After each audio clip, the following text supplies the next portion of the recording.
Hey there, so today we have another review. This is a classic. This is Bell's Two Hearted. It has been years since I've had this beer. I have honestly never liked this, or I have never really liked this beer. And this is a well-loved classic by the masses. So I'm very curious to try this one out. And just give you guys my thoughts.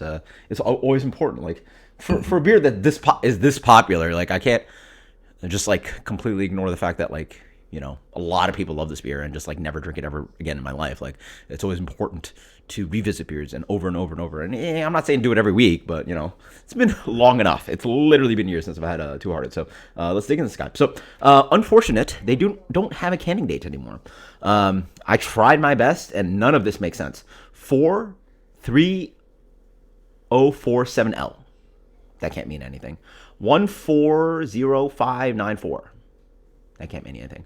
1912. That can't mean anything. Best by date, May 1924. So we're going to May. So that means I have to get to 6 month Best Buy. So 6 month Best Buy, no, there's no way. 9 month Best Buy? They do 9 months on this guy? Because we're in December now.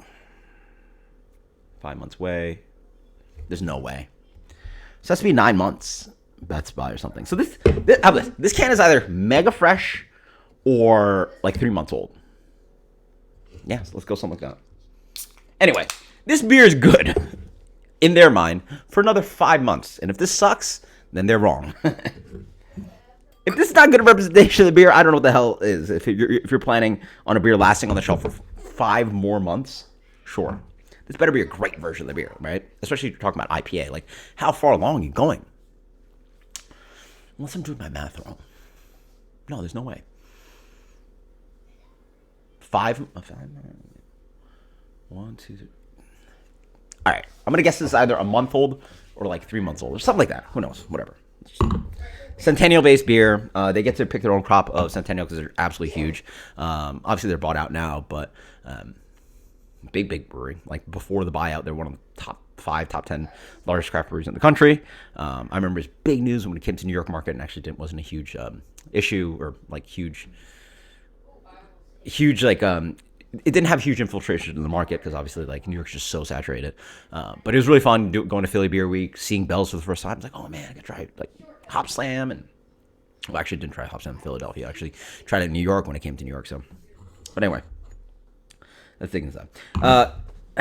Head's a little rocky. Does not look great. So that's generally a knock on the beer, but we don't know about that until we smell it, taste it.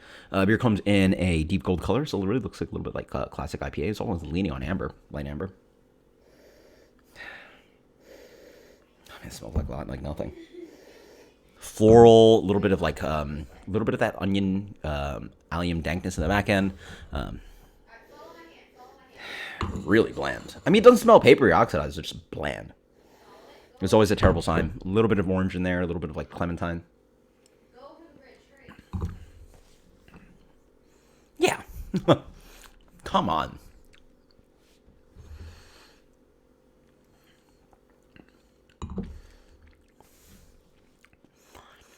It's an IPA, and it's not a bad IPA. It's actually a pretty good IPA.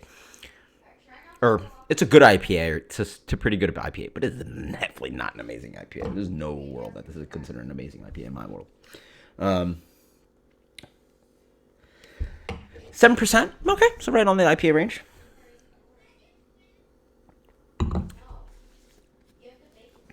It's not bad. So, up front, it has a lot of floral, air freshener, just all those like pretty notes.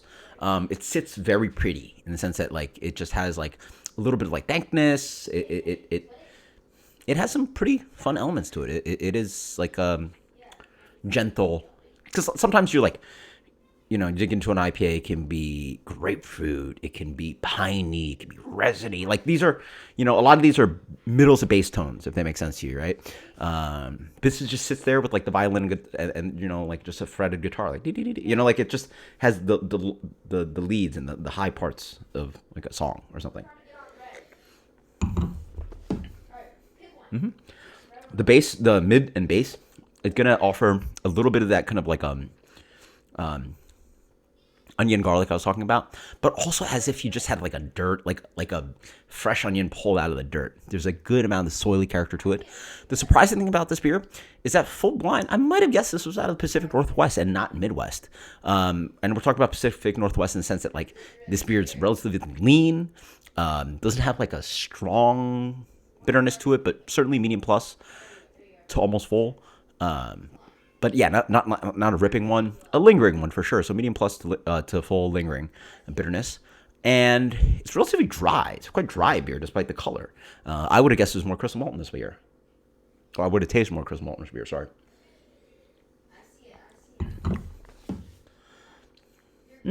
Okay. Okay. Okay. As I drink it more, I'm liking it more. I'm liking it more and more.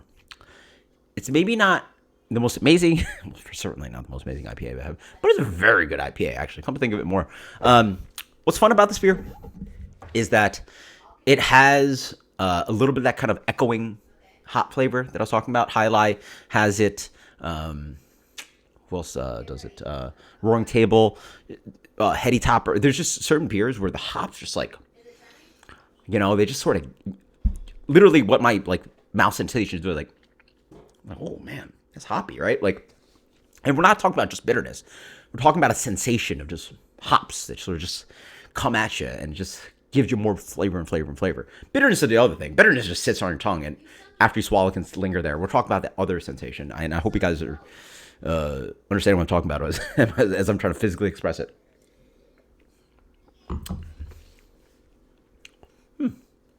I will say, I think, early on when I moved down here, we just went through the BJCP styles and with a few other guys, and we had like a study class of the BJCP.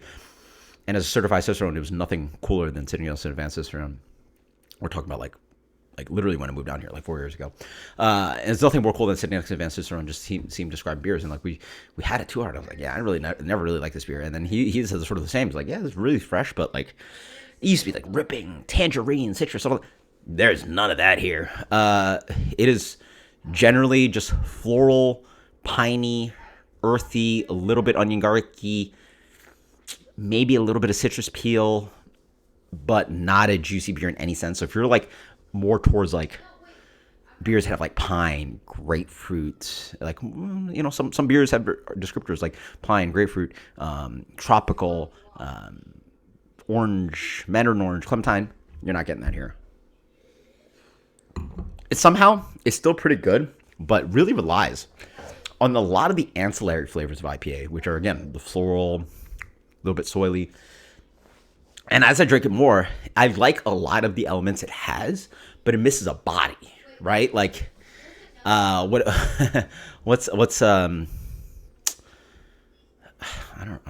don't know what's a great analogy. It's like, you know what? Here's a good analogy. Like, it's like a very pretty car with a terrible engine, right? You could just like rebuild a car with whatever engine and then just like put it on a, really nice body. Putting lipstick on a pig, I don't think I'd go that far, but maybe like a mediocre looking person with really good style and dress, right? Like, I don't know, something like that. No, probably this is a bad analogy.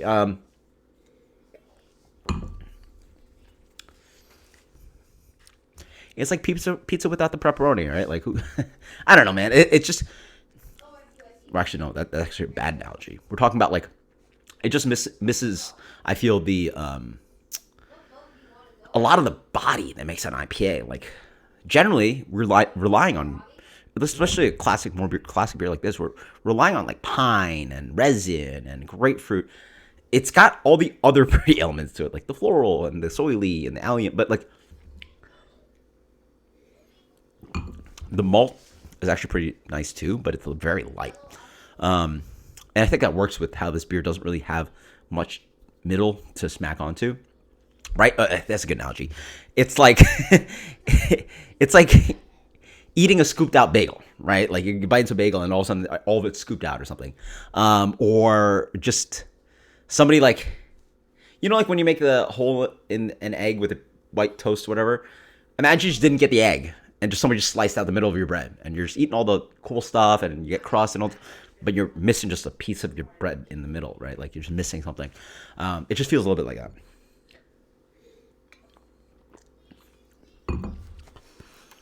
It's all right. If a local brewery made an IPA this good, I'd be very happy. To call this like a large regional brewery that is a classic of all time, I don't really see it. But it's still pretty tasty.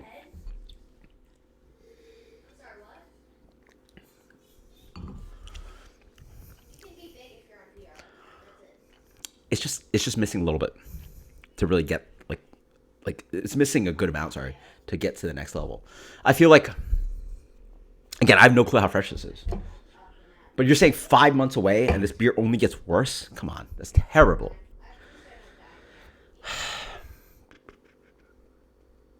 87. Bell's Too Hard, 87. That's a strong rating, by the way. That's a very good rating. But to tell me this is one of the classic great beers that America's ever made, or IPA, one of the great American IPAs ever made, no. Until next time, guys. Cheers. Later.